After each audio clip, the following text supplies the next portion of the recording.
IMF نے جائیداد لین دین کی ٹیکس شرح کم کرنے سے انکار کر دیا۔ پاکستان میں IMF کے سربراہ ماہر پنچی نے کہا ہے کہ مارچ 2025 کے اہداف کم کرنے پر بھی اتفاق نہیں کیا۔ تفصیلات کے مطابق معلوم ہوا ہے کہ IMF اپنے حتمی فیصلے میں فی الحال FBR کی جانب سے جائیداد کے شعبے کے لیے لین دین کے ٹیکسوں میں کمی کی درخواست کو مسترد کر دیا ہے۔ اس سے قبل اعلیٰ حکام نے دعویٰ کیا تھا کہ IMF نے اصولی طور پر 1 اپریل 2025 سے جائیداد کی خریداروں پر عائد ود ہولڈنگ ٹیکس میں 2% کمی پر اتفاق کیا، بشرط یہ کہ اس کی تحریری منظوری IMF سے حاصل کی جائے۔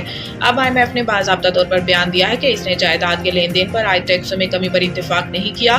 IMF نے پہلے ہی تمباکو اور مشروبات پر ٹیکس کی شرح کم کرنے سے انکار کر دیا تھا اور اب اس نے FBR کی جائیداد کے شعبے کے لیے ٹیکس کی شرح میں کمی کی آخری درخواست کو بھی مسترد کر دیا۔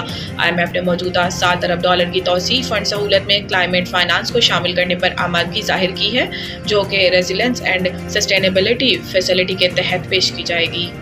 اسلام آباد ہائی کورٹ نے عمران خان سے ہفتے میں 2 دن کی جیل ملاقات بحال کر دی۔ بانی PTI کی جیل ملاقاتوں سے متعلق درخواستوں پر سماعت قائم مقام چیف جسٹس سرفراز ڈوگر، جسٹس ارباب محمد طاہر اور جسٹس محمد اعظم پر مشتمل لاہور جج بینچ نے کی۔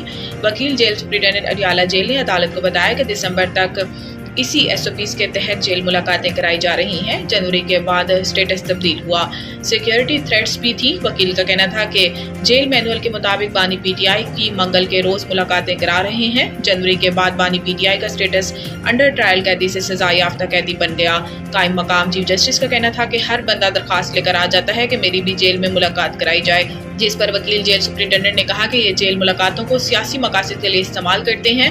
اسلام آباد ہائی کورٹ نے عمران خان کی جیل میں منگل اور جمعرات کو ملاقات بحال کرنے کا حکم جاری کرتے ہوئے کہا کہ بانی PTI کے کوآرڈینیٹر جو نام دیں گے صرف وہی ملاقات کر سکے گا۔ بانی PTI سے ملاقات کے بعد میڈیا ٹاک نہیں ہوگی، جو بھی بانی PTI سے ملے گا وہ میڈیا ٹاک نہیں کرے گا۔